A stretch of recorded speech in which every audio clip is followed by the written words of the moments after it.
So let's look now at what the rubric says. All right, color theory. You got what it says is the figure is colored correctly using warm or cool color scheme and coloring each 2 by 2 inch square monochromatically. What that means is each square is going to be its own color. Monochromatic means one color.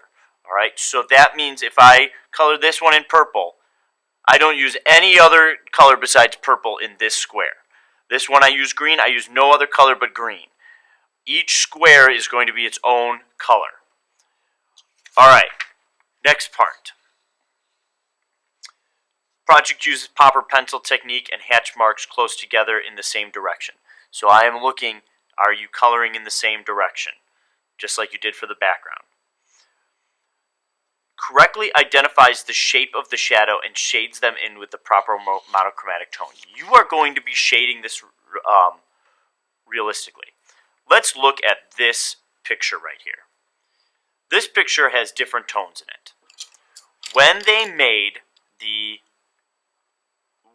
the copy machine made this picture, it made it using just black ink and the white of the paper.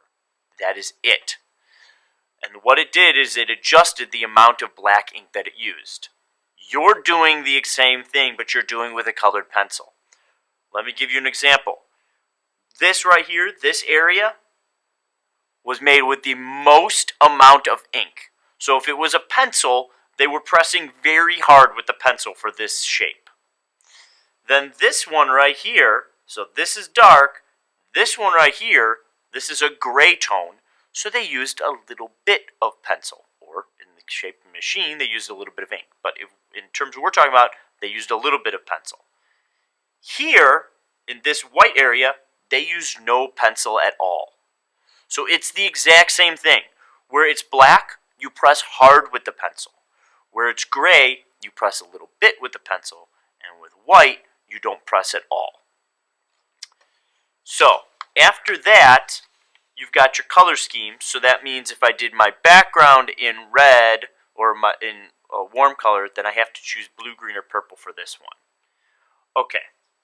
So let's go ahead and get started with this, because this is going to be complicated.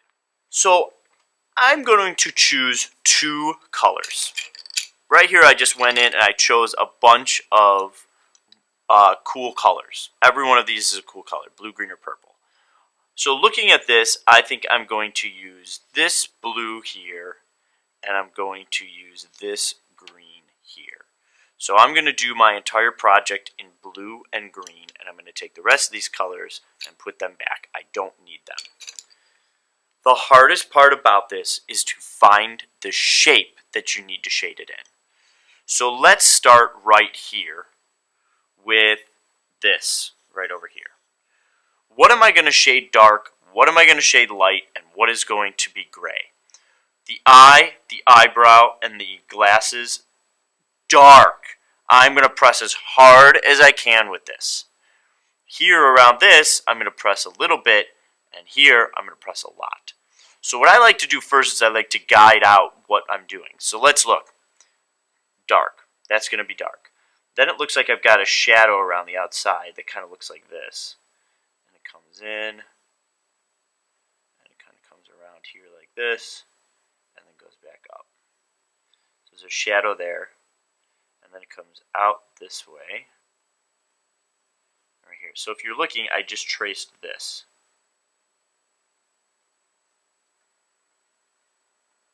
That's basically what I'm looking at. Alright, so now what I'm going to do is I'm going to shade them in the proper tone. I press hard for black, I press a little bit for gray, and I don't press at all for white. So here we go. I'm going to start out with the black first. So the eye area right here. It looks like I got just a little sliver of gray in there. Everything else is going to be black.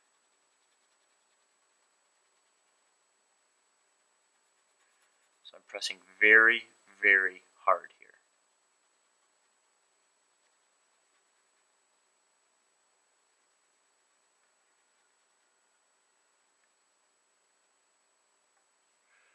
Okay, also it looks like the glasses here are very dark, so I'm going to trace that dark.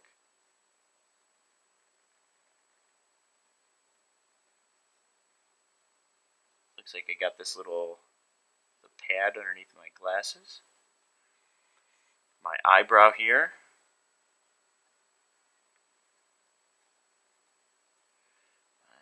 Little squint mark right there. And then it appears that I've got part of this over here.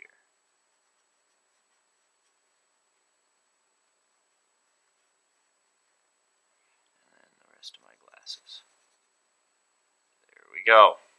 So now I've got, it looks like everything, oh wait, no, I forgot the nose is in there. I got this dark spot right here. So now let's go in and start getting the gray area. So I've gotten here the dark, dark areas. Now I'm going to come in and I'm going to get the gray. So this right here is gray. Not pressing all the way, just a little bit.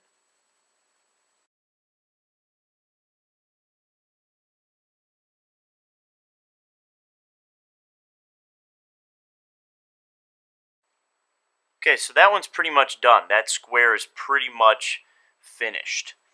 I'm not going to really touch much else in there.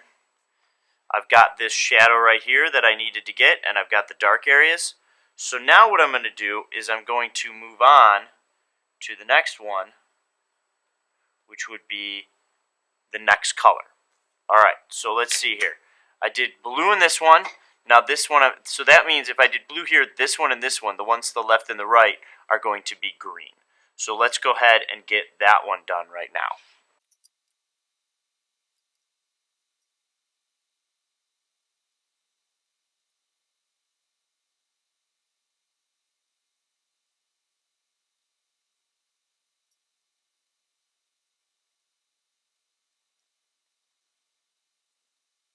Okay, so now you can see that I've got the green, blue, green. Now right underneath of this one, or right above it, I'm going to do the blue. I want it to look like a checkerboard. So over here, this one is going to be blue. And then this one over here, this one's going to be blue.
Okay, that's it.